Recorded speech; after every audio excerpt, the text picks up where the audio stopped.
for somebody to hand you a life raft when you're in the middle of this eclipse of pain and worry and fear, to be able to help people, again, be able to stand on solid ground, that was the best thing that I could ever do with my life. I helped save almost 3 dozen families from financial ruin at that time. When you're dealing with a real estate transaction, it's people, not the house. The house is almost immaterial. It's the Yeah. relationships that you build with people that matter.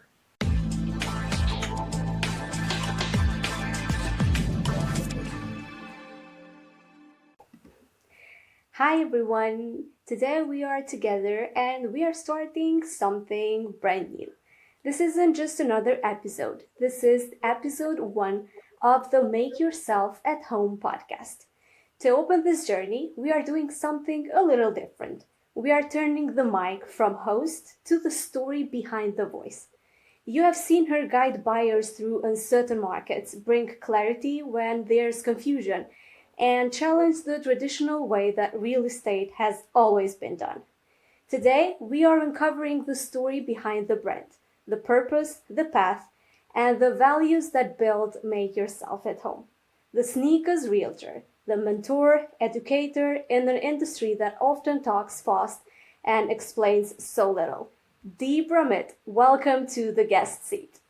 Thank you so much. I appreciate it. Are you ready to make yourself at home? Yes, ma'am. Okay, let's dive in because your approach to real estate isn't just about property. It's about people, clarity, and confident decisions. Today, we will start from the beginning, the origin story of Dee. Your real estate journey began in 2008, one of the most challenging markets in history. What first drew you into real estate? Was it opportunity, timing, or was it something deeper? It really was family. I had been searching real estate for years, just thought it was super fun. I was a mom of 3 young kids. They were 10, 8, and 6 at the time. And I was hired on by a real estate agent to be her administrator.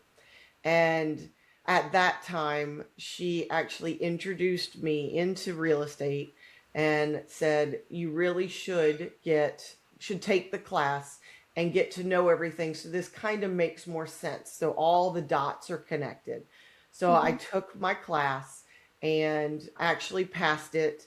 And I had a big tragedy literally the weekend that I passed my class. My daughter passed away, unfortunately, in a boating accident.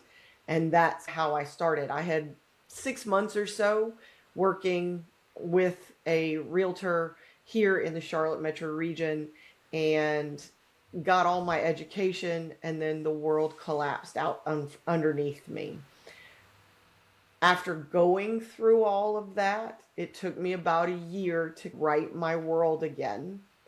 But after that, the market being as tough as it was didn't seem as scary as what a lot of people were going through. This was an enormous time that people were losing their homes and losing their jobs and were facing homelessness.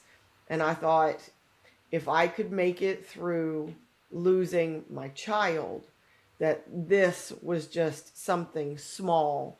And so I was able to sit at people's table and cry with them, but help them walk through some of the biggest struggles that they would face.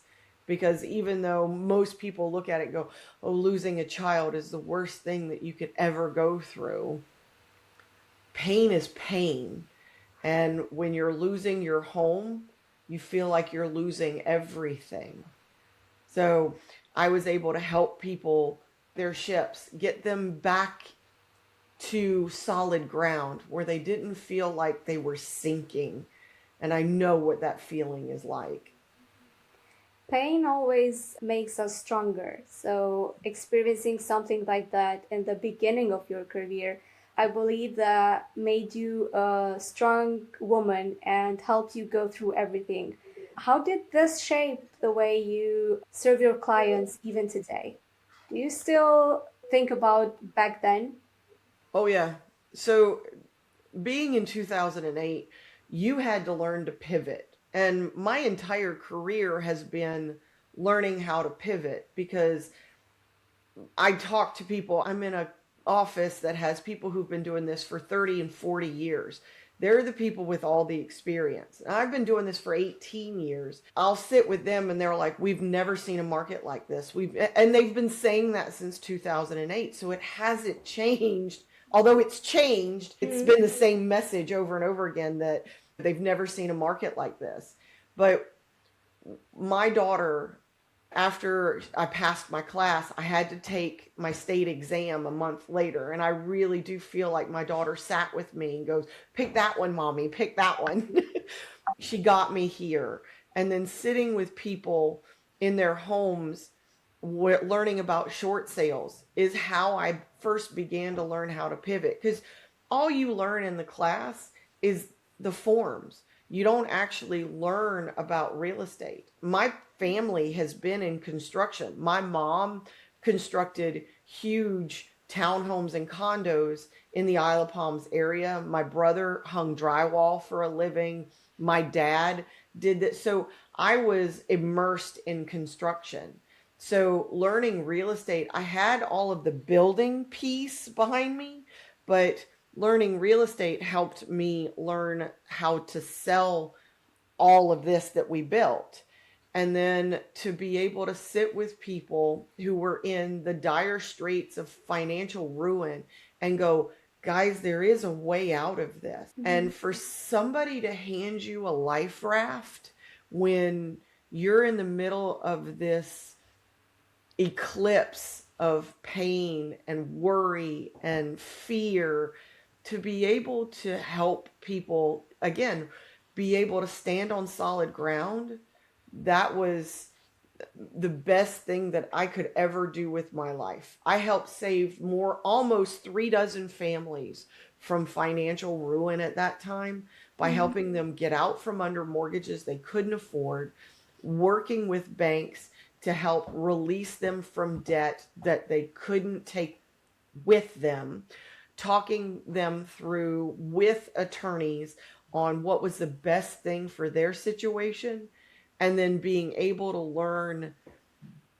when you're dealing with a real estate transaction, it's people, not the house. The house is almost immaterial. It's the Yeah. relationships that you build with people that matter. You shared a lot, Dee, from the beginning and how life has taught you doing real estate and doing life also. But for all the listeners that are right now maybe on a similar situation like you, big life or career decision, how can someone uncover their own why and use it to guide their path? How can they move forward just like you did? One of the things about, I'm not a Simon Sinek. I don't know how people uncover their whys. I'm not that kind of person, but I Mm, do know that what I've been taught is wherever you put your money and wherever you put your time is the most important things to you. And so when I looked at those things, and I looked at that as a Christian in my church, I looked at that and said, "You know what? I put most of my time and my energy in my community and in my family." And I learned real quick that everybody is family to me. I treat everyone like they're invited to my home for Thanksgiving. And a lot of people don't look at it like that. And I know that there's a lot of horrible, hateful people in this world. I do. But really every client that walks through the door, they get a Christmas card from me every year. They get a Christmas gift from me on the years that they buy a home. They get a pie every Thanksgiving, should they want it. they're invited to our client appreciation, which is usually family pictures. So family is my big why, but how I was taught to find your big why is where do you spend your time and where do you spend your money? There's a lot of people who do that in hobbies. A lot of people do that in things. I like people. Thanks you so much for sharing all this, Dee. This will be such a motivational for all the listeners that will listen to Make Yourself at Home podcast. Now we will focus a bit on the way that you do real estate. I mentioned in the beginning that the way that you do real estate is a bit different. You worked in this career now for more than 18 years. And when did you realize that you wanted to approach real estate differently from the traditional methods that you saw in the industry back then? Most people who have gotten into real estate have one of two reactions. These are the people who actually work in real estate. You either hated the transaction that you had and thought, God, if he can do it, I can do it. Or you absolutely loved it and fell in love with the industry. I was one that I didn't have a horrible interaction and it didn't have a fantastic interaction. I've learned an immense amount. Every mistake anybody can make in real estate, yeah, I did that. It's just I made every single one. So I try to make sure that people have an education. And that's one of the reasons that I started this podcast, because there's a ton of podcasts for real estate agents talking to real estate agents, coaching other real estate agents, talking to attorneys and tax people, but nobody ever is talking to the consumer about the things that consumers don't know. And that was the piece that got me, was how come everybody thinks that you have to put 20% down to buy a house? You don't have to put 20% down. Heck, you might be able to put almost nothing down or get your money back. And that's pre 2005 when you got your money back and you had a subprime mortgage and all that mess. And I did that too. I had interest rates that were 9, 10, 11%. I was one of the ones that did a second mortgage to pay off credit card debt and got myself in a hole. I went through the short sale process or modification process. I've negotiated with banks over all kinds of things. And I take the mystery, the fear out of a lot of this. And that was my big thing, is that I don't want my sons to be fearful when they walk into a bank and want to get a mortgage, because that's what a lot of people are. They're afraid. It's Oliver Twist. Please, may I have small? It's not supposed to be that hard. Exactly. And that's where I came from. Okay, I want to know that specific moment, your defining moment when you thought that, yes, this is how I want to help people. This is how I want to do real estate. Did you have a story that made you feel this and then defined all your career path? My very first transaction. So it's 2008. I've gotten my license. I've gotten my license. My daughter has passed away. I have two sons that are 6 and 8 that I have got to get up every day, take to school every day, and make sure that they continue on. My husband at the time, I had to make sure he got up every day, went to work. So it was just literally breathing in and out. And I did that for a year. Like I said, it took me about a year to write my life, to get everybody back to a new kind of normal. And I hate using that phrase, but you can't stop. As much as you want the world to stop, you can't.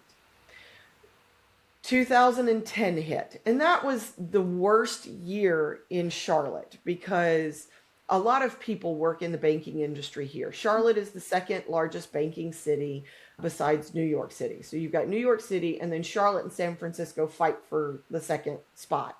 A lot of people lost both of their jobs. So husband and wife were both in the banking industry, and both of them lost their jobs. How do you pay your mortgage if nobody's working?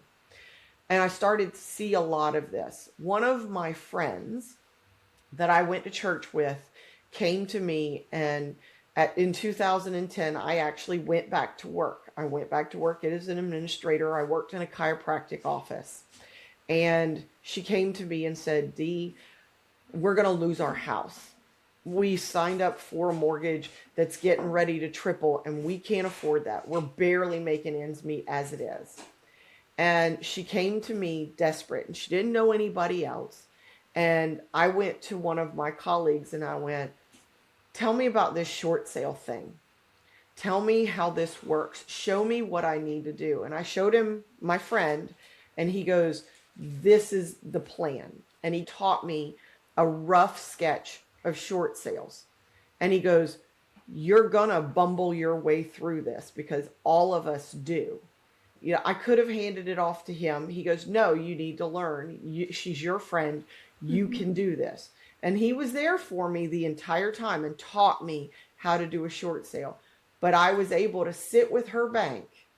I sold her property. I got them not only out from under that mortgage, but I also got all of their debt forgiven that went with it. So in a short sale, you basically owe, let's just use round numbers, you owe $400,000 on your house. The market has said your house is only worth $350,000.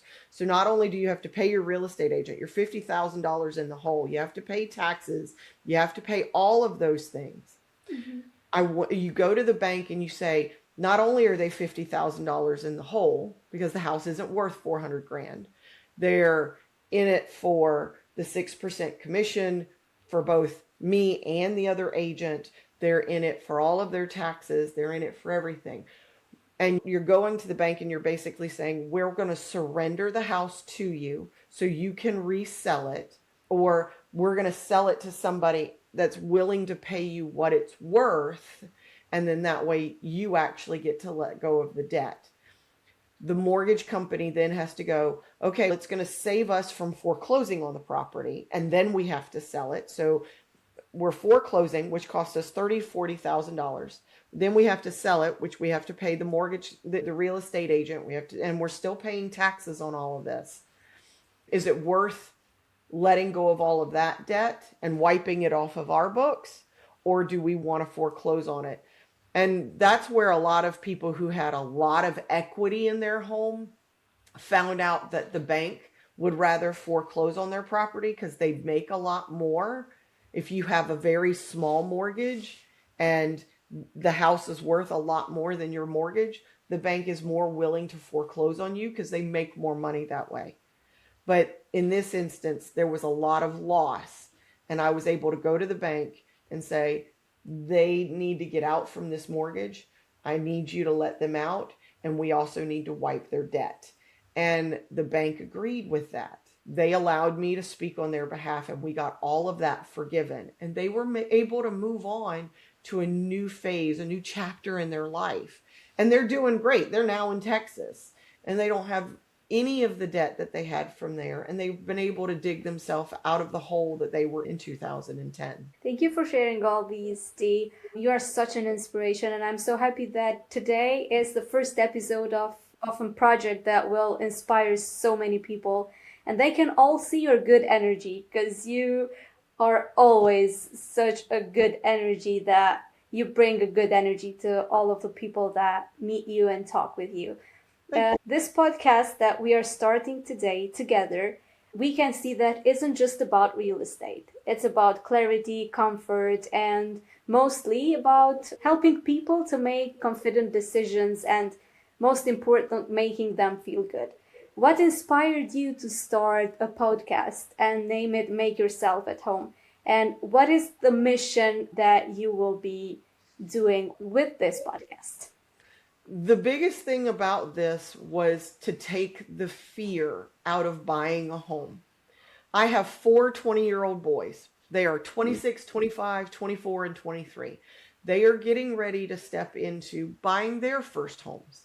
And the last 5 years, the average age of first-time home buyers jumped by 10 years.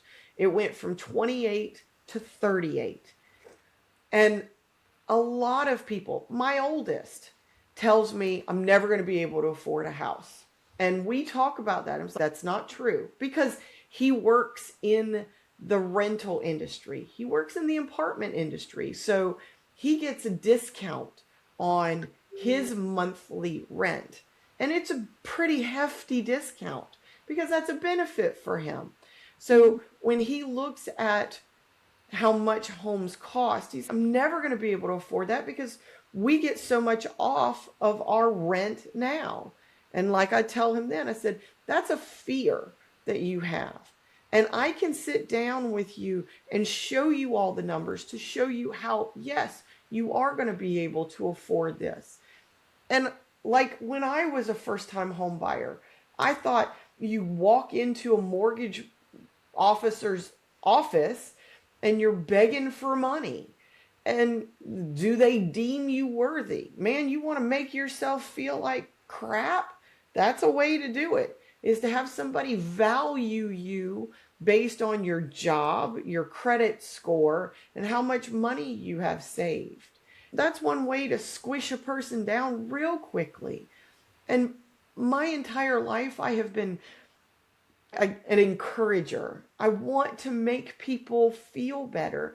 And so when they're making decisions about buying a house, I tell them, I don't pay your bills. I don't sleep beside you. I'm never going to ask you to spend more than you're comfortable with. But I want you to be able to make the best decision for you and your family. So how do we get there? You're going to ask for a mortgage. You're asking the bank, I want to rent your money. How much is it to rent your money? And that's all it is. Guys, there's nothing mysterious about this. You're not being judged. They have to put you through an algorithm, but you're not being judged on your worth or your scale or anything else. It's literally making a rent payment on money. And that's all it is. And that's why I started this. I want to make people comfortable when they make decisions of, I want to buy a house. I want to get married. I want to have children. We have a single guy who bought a house 4 years ago, during the height of all of that mess where we only had 2,000 homes on the market and people were just throwing money at bad houses.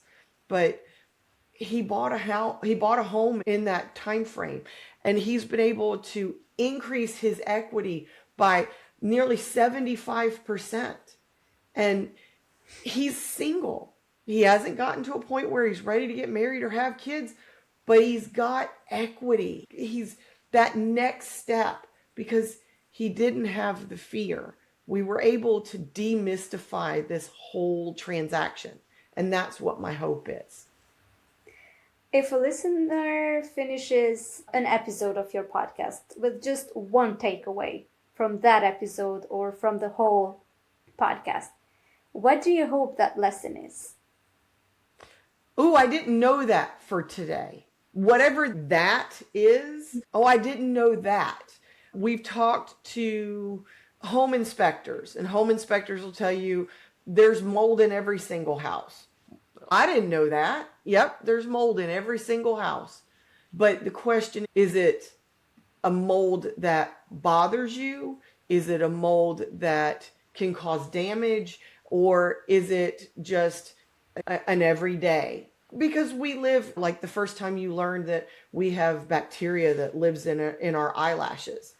Okay, that wigs everybody out. Yeah. It's the same kind of thing. So whatever podcast you're listening to be able to say, oh, I didn't need 20% to buy a house. I could have 0, or I could have only 3%. Those are things. And, oh, there's down payment assistance. Oh, I didn't know that. I'm hoping that no matter who I talk to, it is there's one takeaway that you get from someone. Like, we've spoken to a tax professional, and I will full on admit, when I talk to my accountant, my tax person, my eyes glaze over. That is not something that I'm talented in. That is not something that I understand, but I work really hard with her to try and understand it and to talk to them and go, you really need passive income. This is something that takes the stress off of the everyday. So, how do you make passive income so you have your daily budget, your monthly budget covered? That kind of thing. How do you grasp that one nugget of knowledge? That's my hope. Okay, I truly believe that people will get the best from all your episodes. You empathize and you often empathize the connections comes first. What is that? Why is that especially important in today's real estate environment? Why are connections and relationships important? I can tell you this. There are 25,000 real estate agents here in Charlotte. Spit and you'll hit one of us. It's like churches here in the area. There's 700 churches. You turn a corner, you'll find one. May not be one you like, but you'll find one. But we tell people every single person knows 10 real estate agents. Of those 10 real estate agents, there's only 3 that they know and trust that they would do business with. So when you're in this industry, you can sell a house. I can sell a house. There are going to be transactions, and that's okay.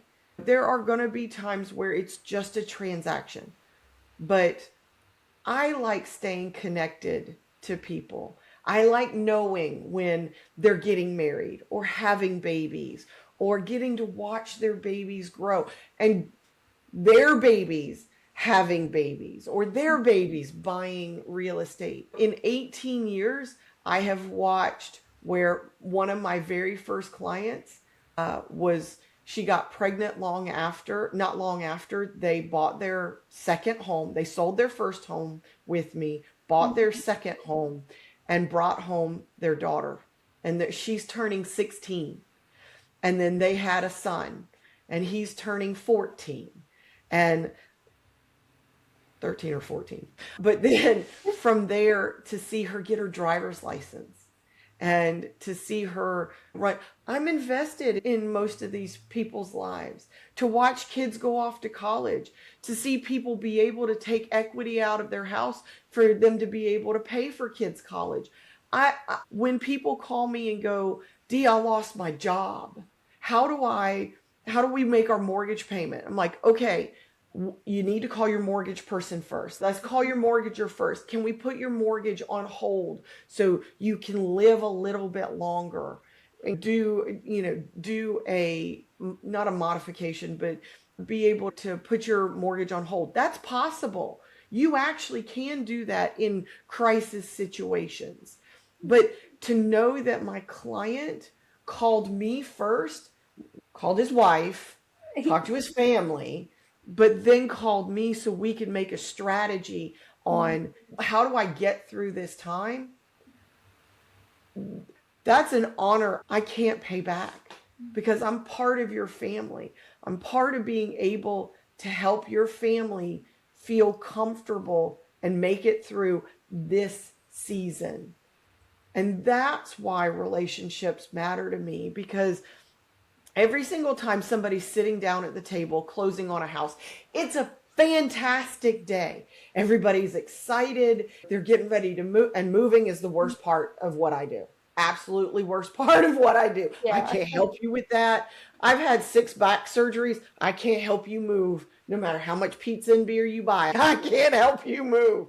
But everybody's excited on that day. But on that day, I tell every single client, if you lose your job, if something goes hinky, if the world turns upside down, call me, because we might be able to come up with a strategy to help you get through that.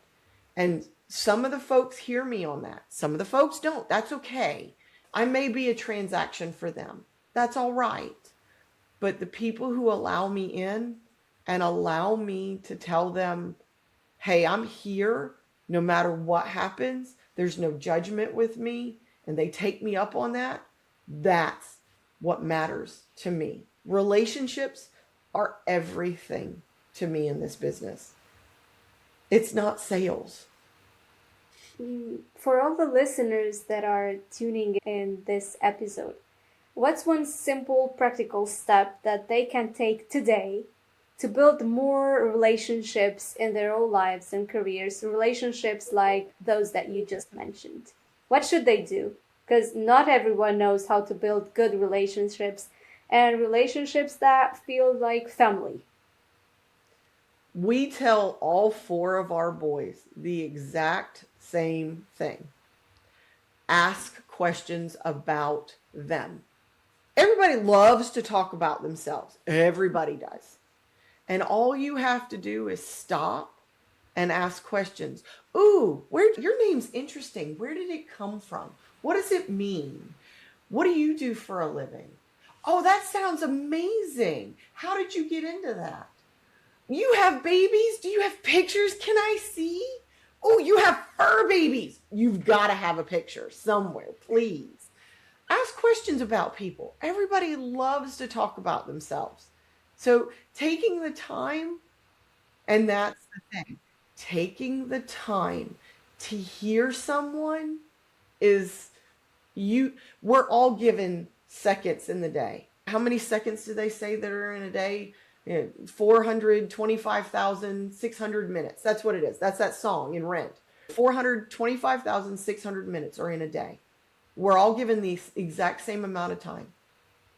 But when you spend time with someone, that is an honor, because you don't get those seconds, those hours, those minutes back.